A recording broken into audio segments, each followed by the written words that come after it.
Hi, y'all. Welcome to addingitallup. My name is Sarah Walker. I'm a cash budgeter slash hybrid budgeter.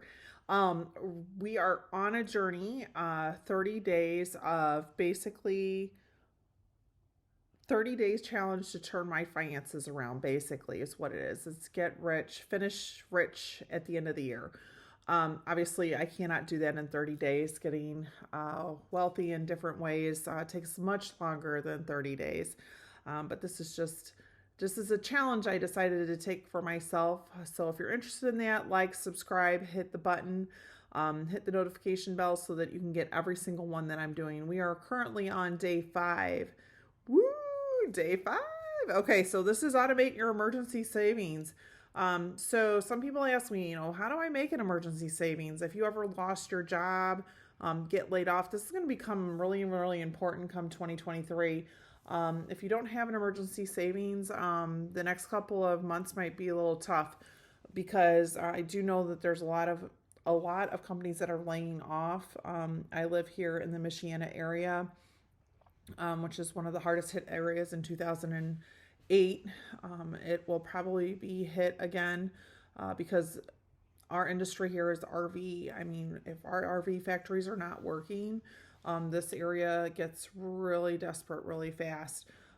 So they've been working, but there is rumor that they will not be working here shortly. So that's with anybody. If you are not working or you lose your job, it's kind of a shock to the system. Most Americans do still live paycheck to paycheck. If you don't have your next paycheck coming in, it it's crazy. So if you don't have emergency savings, I don't want you to feel like, oh my goodness, I don't have emergency savings. What should I do? But I still think you should have an emergency savings. So an emergency savings is 3 to 6 months. I say start with 3 months first because it's easiest. My emergency savings is 3 grand right now. So we would actually make it through, I think, like almost a full month. So we need more, obviously, in that, right? But I have debt to pay off. So that's where I'm kind of focusing and concentrating at this point. But for those of you that want to know how do I actually start an emergency fund? Well, the first thing you need to do is like figure out how big of a cushion you need and how you can sleep well at night. I have some clients that tell me, Sarah, I mean, I need 50 grand in the bank in order to sleep well. Like, yeah, you and me too, both, honey. I mean, it'd be nice to have that much money sitting in the bank. Maybe I'll be that person one day. But I mean, I do have clients that are like that. They just do not sleep well at night if they don't have a large amount of cash stashed away for their businesses and their personal lives. So there is those people out there. I have several of them. And then also, it's just you need to do what's right for you, right? Like, so this really depends on you, your job, what area in the country that you're living. Um, if you're living on the west or east coast or even, north and south, sometimes that's not even enough to like get by like for 2 weeks, like your rent is 3 grand. So that wouldn't even make it for 1 month of rent. That's not including your food or anything like that. So it really does depend on where you're at. Will you get parental support? Can you, is there a job that you can take? I mean, there's all these things. So there's a lot of deciding factors when you want to do an emergency fund. So the first thing is I would just depend on how much you feel comfortable with. So that's really a personal decision. And then if you do owe credit card debt, I usually recommend just building up 1 month and then go from there because you want to try to pay that debt off as quick as possible. So that's what I'm doing right now. So, and I have it in a very accessible account. Okay, guys. So make sure that you have it in an accessible account. I have mine in Capital One 360. That way I can just shovel it over to my savings into my checking, and it is immediately ready for disposal. Like I can use it right away. So that's what I would recommend. The second rule is that you do not need to touch this money unless you have an emergency. An emergency isn't, oh, my car broke down and it's an emergency. If you know that your car is going to need repair go ahead and start making a bucket for that. So, you have money saved up for that. An emergency is basically what would touch what I call the four walls. So like your housing, your health, your food, your gas budget. Not necessarily, just because I had to get a Hallmark ornament today or whatever. Like that's kind of, I would tell you that, or going out to eat with your friends, or I just have to have this coffee because, I am going to be that person if I don't get my coffee yet.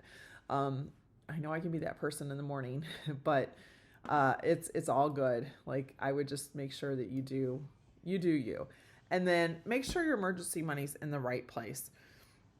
And what I mean by that is basically that it doesn't have a lot of baggage. So like high yield savings accounts, not certificates of deposit. I mean, CDs take a hit. When you take that money out of a CD, what happens is that, you got to pay a penalty on it.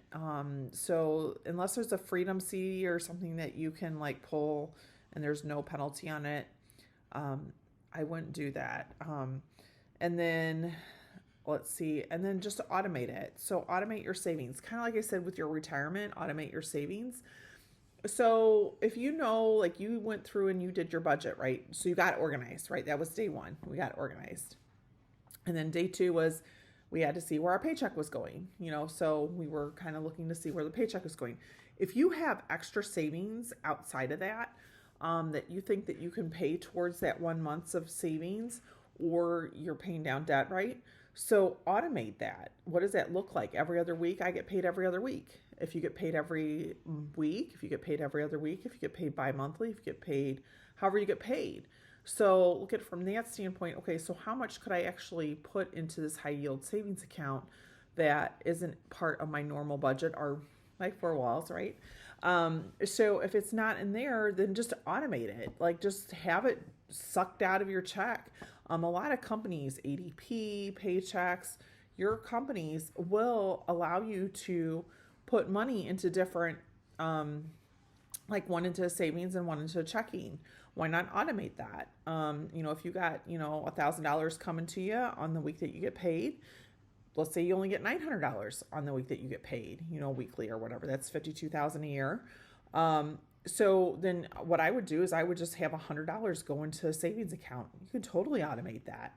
At the end of the year, if you save $100 every single week, that's 52 weeks, y'all. That's $5,200. That's way more than, well, here in Indiana, that would be way more than a month, right? So if you just think of it from that standpoint, okay, if I put $100 to the side every week, then I would definitely have, $5,200 by the end of the week. And I tell people, do some savings challenges. Make it fun.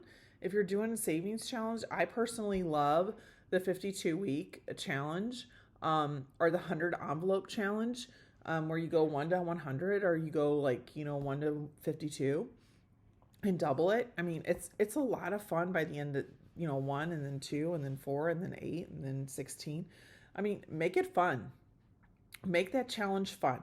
So this isn't like you have to do this right away. Just remember, there's a couple rules. So when you automate your emergency savings, the first thing is, I'm just going to recap really quick. The first thing is make sure that you have it in a high yield savings interest account. The second thing is you want anywhere from 1 to 3 months, depending on what step you're in. If you have consumer debt or credit card debt, then you should only do 1 month. And then if you don't have that, then you should do the 3 months. That would really, really help you out as far as organizing your life, right? And making sure that we have everything. So that's what I did, guys, today. I just went through and double checked to see how much I had in my emergency fund and see if I needed to fund it anymore, which I don't. So I'm okay and very comfortable with the week and a half or 2 weeks that I have at this point. And I mean, I probably could throw some more money at it, but I really want to get that debt paid off. So I'm kind of taking a little bit of a gamble on that, right? A little bit of a hit. Yeah, I guess so. But yeah, so if you guys have any questions at all, feel free to hit me up in the chat, or DM me, and I look forward to you on the next one.